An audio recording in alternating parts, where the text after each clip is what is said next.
My friends, and you are my friends, and welcome to Talking Darts, a new podcast from me and from that man there. I am the rookie when it comes to darts. Not sure what a flight is from aboard. Tom, you are the expert. You're going to hopefully guide me through the next 30 minutes. Afternoon, Martin. Yes, I shall try my best to do that with the help of our guest. Absolutely. Looking forward to that. So yeah, really looking forward to it. Something a bit different. Hopefully we'll have some live shows down the line, but this one we're just going to have a look ahead to the Masters, look ahead to the Premier League and who we think should be in that Premier League next week. So really looking forward to getting down to talking darts. Absolutely, me too. It's going to be really good. And we, as you say, we're going to do some live ones down the road, but I thought we'd just ease me in more than anything else with a recorded one. So if I do make myself look a bit of a prat, some would say that's a normal thing, I can maybe edit it out and we can pretend I never said that. I'm nervous as anything. I've got to be honest with you, Tom. I'm probably more nervous than these players will be when the Premier League kicks off. It's going to be an exciting time looking at the Premier League and seeing who's in and who's out. First of all, though, just for those that perhaps don't know anything about yourself, tell me a little bit about your dart story, Tom, because it's an interesting one. Some of the facts you sent through are quite intriguing. It's all right, I suppose. But yeah, I got into all right. Modest. I got into darts probably 2004 World Final, I want to say, when Kevin Painter was playing Phil the Power Taylor in the final. So my household, Kevin Painter's, he's a big Ipswich fan, and my dad said, "Oh, there's an Ipswich fan in the final. He's playing the best player in the world," and it hooked me in. And ever since, I've been playing down the pub.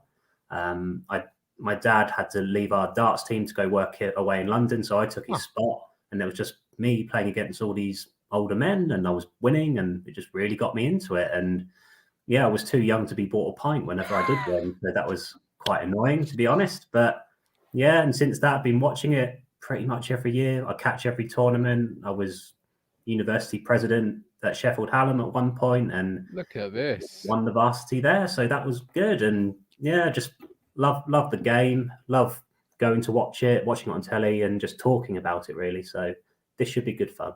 Should be. See, I told you, modest. Tom is too modest, people, because look at all those interesting facts. I bet you were a great player to play against in the sense of if you won, there didn't have to be a drink bought for you. Because when the loser buys the drinks, right? That's right, yeah. And yeah, I didn't really have to pay for any drinks when I was 16 because I don't know, they just thought I was probably too young. So it was a win-win. I think if I won, they just bought me a J2O or something.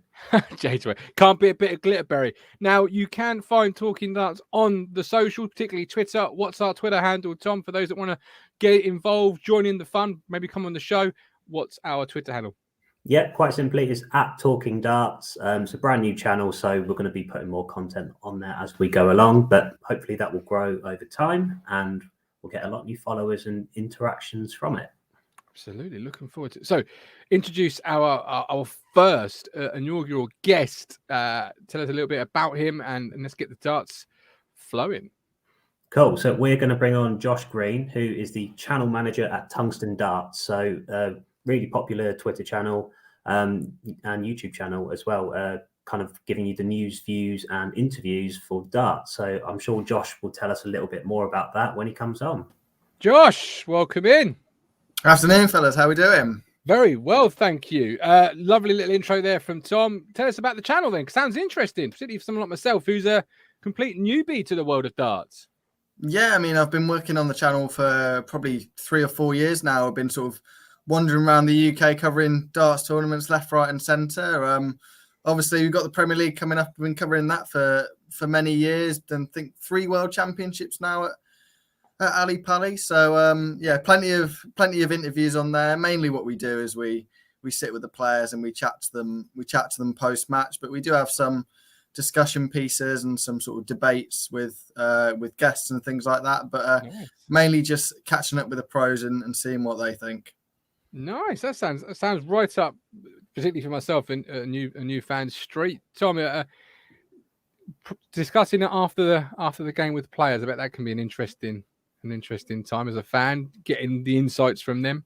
Yeah, there's some very interesting clips floating around the internet, as I'm sure Josh has seen quite a few. Particularly, I think the Wayne Mardle one pops out for most people when he doesn't know who's being interviewed, but he is being interviewed, and that's quite a fun one. But yeah, it must be quite an interesting thing, Josh, when you're interviewing players so soon after they're finished and you're getting that instant reaction. And I guess tensions can sometimes be a bit high. Yeah, as you mentioned with that Wayne Mardle one, I mean, emotion makes a big part of an interview, and you say it's only 10, possibly 15 minutes after a match that we've got them sat in front of a camera, and not all darts players are particularly well media trained, so they do come out with some pretty good stuff. It's not all stuff that we can share either, you would have to say as well, but yeah, I think darts players in front of a camera is always good fun. As I say, with them not being media trained, you do tend to get some good stuff from the guys. What's been the best thing you've had? What's been the most funniest thing? I mean, we can pick out anything from Gary Anderson, really. Moaning about his back, moaning about Wayne Mardle. We tend to get that on pretty much a yearly basis now. Nice conversation about Acosta. He was very, very upset that Costa had run out of their Christmas sandwich collection when we were in Wolverhampton. He went on a 5-minute rant about that. He was very, very upset. Unfortunately, we didn't include that in the end. But yeah, Gary Anderson. Anything that gets on his mind, you've got to ask him about it, because he'll give you a bit of a rant about it. Is he a bit of a moaner then, Tom? Gary Anderson, is he known as a bit of a moaner then? Because there's quite a few moans there that Josh has mentioned. Yeah, there's been a few down the years. I think Fartgate is one that we all remember, where he was playing Wesley Harms and there was a certain smell on stage, and both players didn't know where it came from. And Anderson let us know in no uncertain terms it wasn't from him. And that's a clip you can all find on YouTube, I'm sure. But yeah, Anderson, excellent player, really, really popular amongst darts fans kind of around the world, really. But yeah, he likes to speak his mind, and I think that's why people like him as well. Is he brings a little bit of edge to darts as well, which is kind of what you need. Absolutely, we've got to be a Tom's darts background. Josh, what's yours? What led you to being the channel manager? Look, obviously, same as Tom, a young player. What's the situation with yourself? I'm not sure I can quite live up to Tom's resume there, but probably got into darts around 2011, 2012, just sort of watching mainly Lakeside, to be honest. I mean, at the time, the BDO World Championship was on the BBC. It was the easiest and the free darts to watch, the only free darts to watch you really got throughout the year. And from there, I sort of see what the PDC had on ITV, with then would be the Grand Slam, obviously the Masters coming in as well. And then you see there's all these tournaments on Sky, whether it be the Match Play, which is one of the fans' favourite tournaments. Obviously the World Championship is huge every Christmas, and things like the World Cup too. So I mean, in terms of starting off as a fan, probably around 2011, 2012 is when I first started watching darts. But then a few years later, I was doing my journalism course at my college, and I was thinking, you know what, football, there's a lot of people that want to get football. I can't see too many wanting to get into darts, so we'll give that a crack. And luckily enough, I found myself working with Tungsten Tales and a few other outlets, and luckily enough to be able to go to these tournaments now as a media man and not just a fan. Growing up, who was your? Because I whooped earlier when Tom mentioned the Power Taylor, because that's probably one of the players I do definitely know a lot about. Who was your darts player growing up that you sort of looked up to or enjoyed watching? I think Martin Adams is probably up there. He was the first interview I ever did when I was about 16, 17. I'd got long, luscious hair back then, but unfortunately not anymore. Martin's just a terrific bloke. Still competing right at the top end of the amateur circuit in his mid-60s now. And he's from the same town as me, a little place called Market Deeping, about 20 minutes or so outside Peterborough. And he plays at a pub which is about 10 minutes walk from where I grew up. Nice. So immediately got that connection. I don't play. No, I sort of play on my board at home and mess around there, but I've never really got into sort of playing in a league or anything like that. But it's good to see that players of that sort of standard still play at a pub level and still mix it with the fans and the punters. Absolutely. My background just is very brief. New fan to the sport, more of a player than a watcher. I mean, this is probably going to be like swearing to two darts connoisseurs, but Bullseye is obviously a big influence on myself, having seen that on the television. And then the Power Taylor, just knowing about him. But getting into actually watching it as opposed to going to the pub and throwing her through a few arrows, it's going to be very different. So I'm looking forward to it. Now, the Premier League is what we're here to discuss. It's an interesting concept, but how does it work, Tom? What can the folks, how does the Premier League work? Just tell us briefly how it does work. Because it used to be a round robin, right? But then they've changed the format. That's right. So for many, many years, it used to be a double round robin format with elimination halfway through. So they'd used years ago. Really? Yeah. So they used to have like judgment night. Seems to be in Cardiff quite a few times for some reason. But yeah, they had judgment night. They'd just chop a few players off and just let the rest play on against each other once again. And it all boils down to judgment night. Sorry, not judgment night, the playoffs, which is the final night between the top four players. So first we'll play fourth and second, third, and then they'd play in semis and then to the final to win. But they've completely revamped it this year. And yeah, it looks quite an interesting premise. So every week we're going to have 8 players playing in quarterfinals, semi-finals, and then a final. So there's going to be best of 11 games, and you're going to get points based on where you finish throughout all of this. So you're going to get 2 points if you get to the semi-final, 3 points if you're the runner-up, and 5 points if you win it. But as an extra incentive, the winner will also get £10,000, which is a very nice little earner to have on top as well. But I think Josh would probably say this as well. I think that was a contentious point for the players previously, is if you finish top of the Premier League, there didn't used to be an incentive or a bonus for that. And it was mentioned quite a few times. So in the latter years of the old format, the first place would get an extra bonus on top just to keep that competitiveness alive and just to stop kind of things petering out towards the end.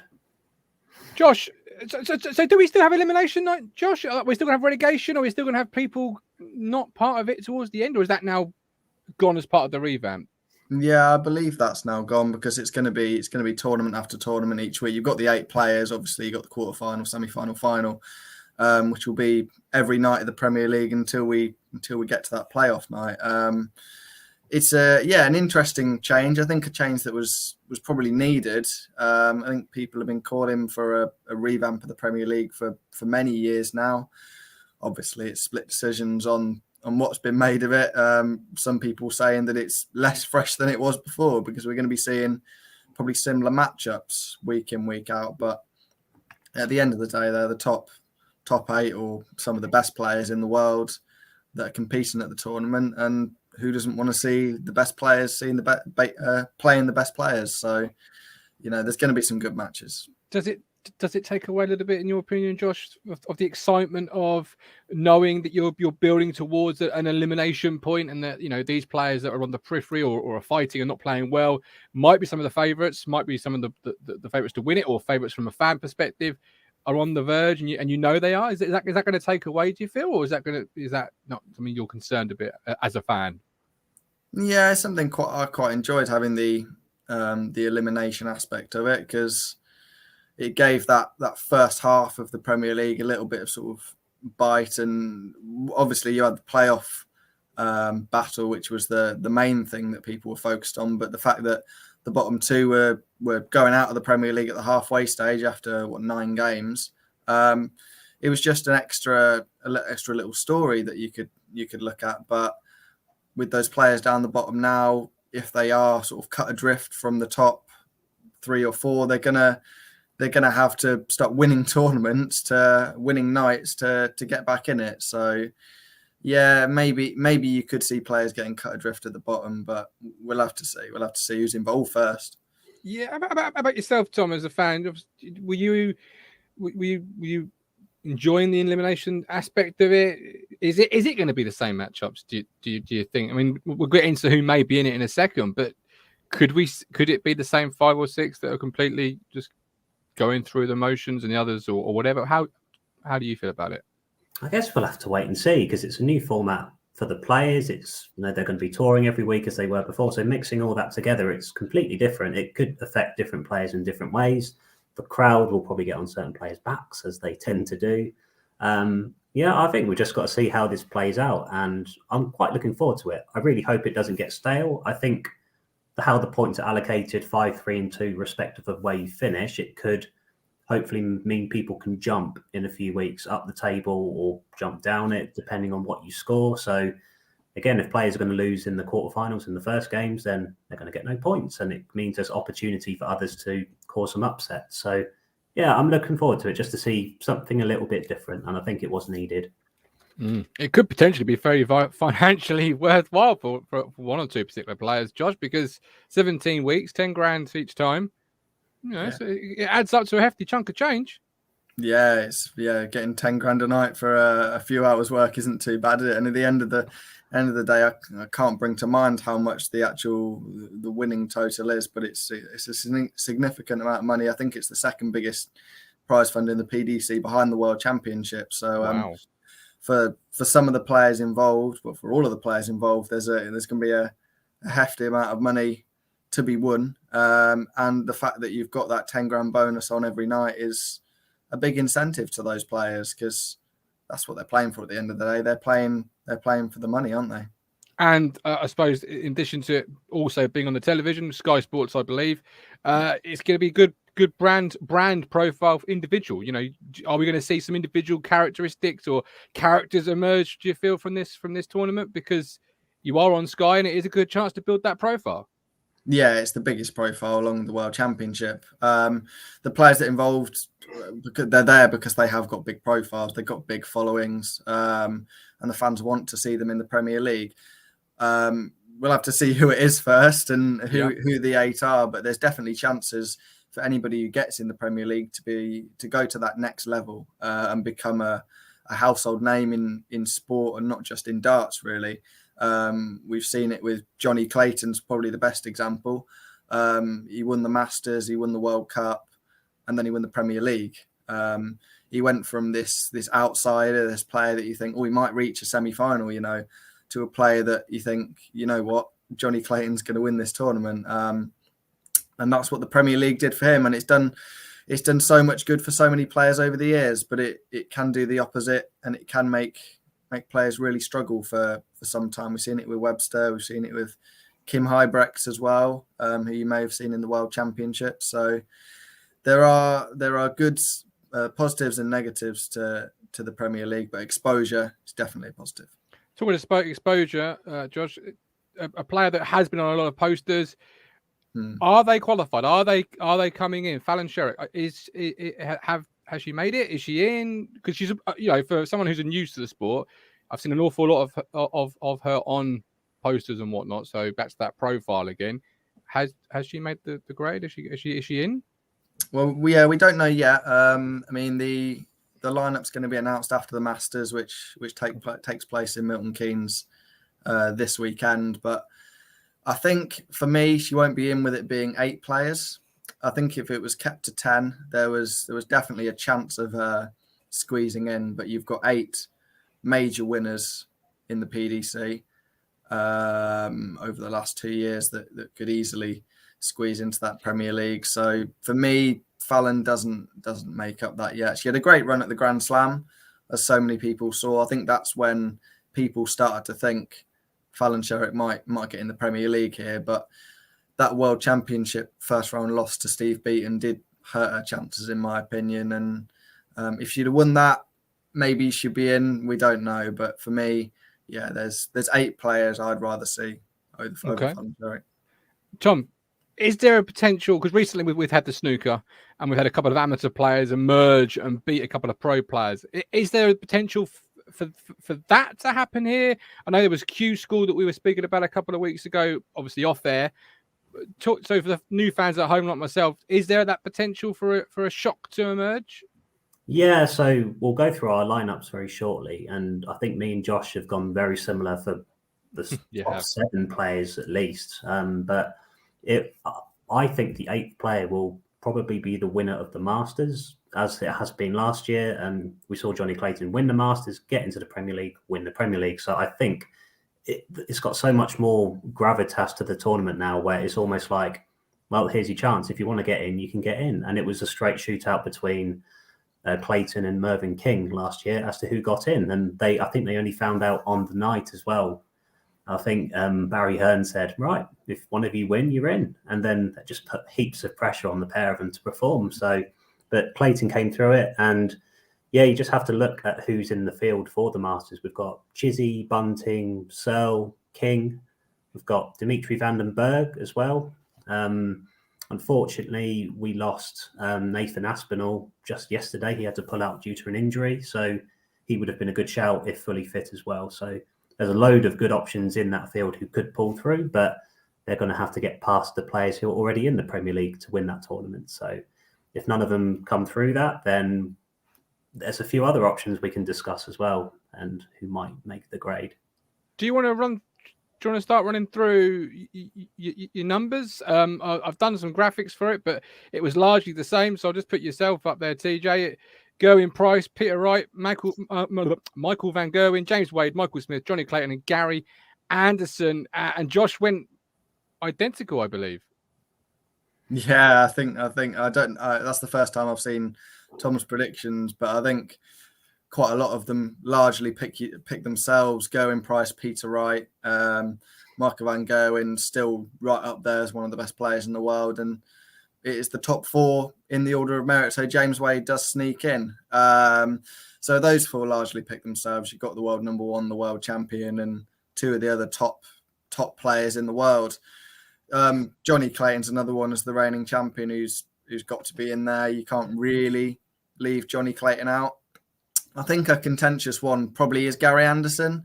Lots of fans have sort of said, does he deserve to be in? Does he not deserve to be in? But I think the commercial aspect of the Premier League, Gary Anderson is such a popular player, probably one of the most popular players in the world. And to have him in there, and the form he showed at the World Championship, he reached the semi-final. He played some really, really good darts. So for me, Gary Anderson maybe hasn't done enough to get in, but on merit. But you know, he's such a valuable commodity to the PDC that he's got to be in that 8. His profile alone is what you feel will qualify him this time, then. Yeah, I think Gary Anderson's just such a huge star. He's got to be in over some of the other names. Or he'll moan if he isn't. So, you know, there's going to be a moan coming in. He will. Either way. The 8th player is not mentioned. Josh, who's your 8th player? Just bring up my predictions just so I can have a little look. Who did I go with? Is it Rob Cross? Rob Cross, yeah. Rob Cross was the final man. There were a few we could pick. Luke Humphrey sort of put his name into the hat towards the end of the year. Ryan Searle as well, making a Players' Championship final. But at the end of the day, Rob Cross has won a PDC televised tournament in the European Championships back in September. Can't quite remember when it was, but yeah, Rob Cross has really come into form over the last probably 3 or 4 months, and I think he'd be very unlucky to miss out on that final spot to somebody who hasn't won a TV tournament in 2021. What do you make of Josh's inclusion of Rob Cross there then, Tom? Is this something that you agree with, or if you don't agree with it, why don't you agree with it? What about it do you feel?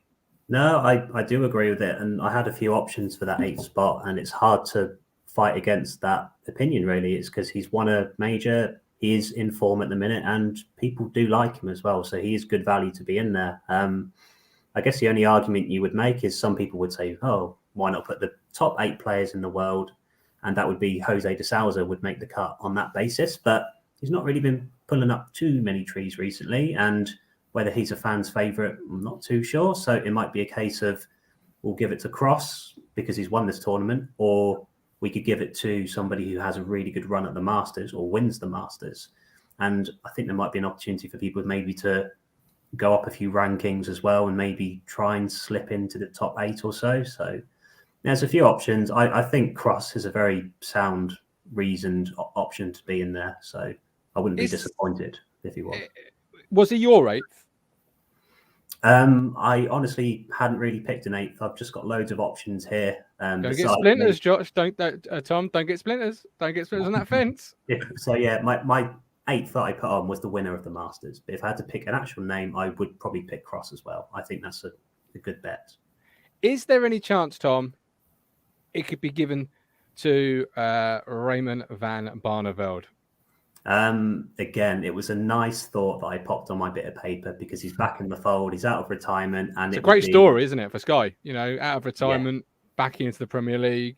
And I guess it would be a case of how much sway has Sky got into this. How much do they want to have like a hark back to the glory days of RVB and anything? Is he a popular player, Tom? Is he a popular player? One of the most popular players in history. Yeah. Josh. Can you see a Premier League without, if he's available, if he's fit? Could you see a Premier League without Raymond van Barneveld? He's a popular player. Can't see him in the 8, unfortunately. I think he's only been back for a year. He hasn't. Well, he won a Pro Tour at the start of the year, which is sort of a stream tournament behind closed doors. But we haven't seen enough of him on TV to sort of justify a pick. The one way you could have sort of shoehorned him in is they did something that was called contenders or challenges a couple of years ago, where they had one player a week who was sort of really a young rising star more than anything, and they would take on one of the PDC top 8, one of the top pros, and they would sort of challenge them, and there would be a bounty on their head, and if they won that match, they'd take the money and they'd take the glory of beating a top name in front of 10,000 people. Nice. Maybe it would have been nice to see Raymond in something like that, but they've not brought back that concept this year, unfortunately. I think it's been a few years since Raymond was called a up and coming star, isn't it, Tom? Yeah, he doesn't fit into that, does he? But yeah, but I get it. It's just talking about so that 8th player is very much up for grabs. You mentioned the Masters winner. Is there a dark horse that could emerge from that Masters that perhaps nobody's thinking about, talking about? Tom? Yeah, I'll let Josh take the lead. I've said a few names who are in the tournament, but it could be Chizzy Bunting, anyone like that who could come through, but they need a really good run of form to do that.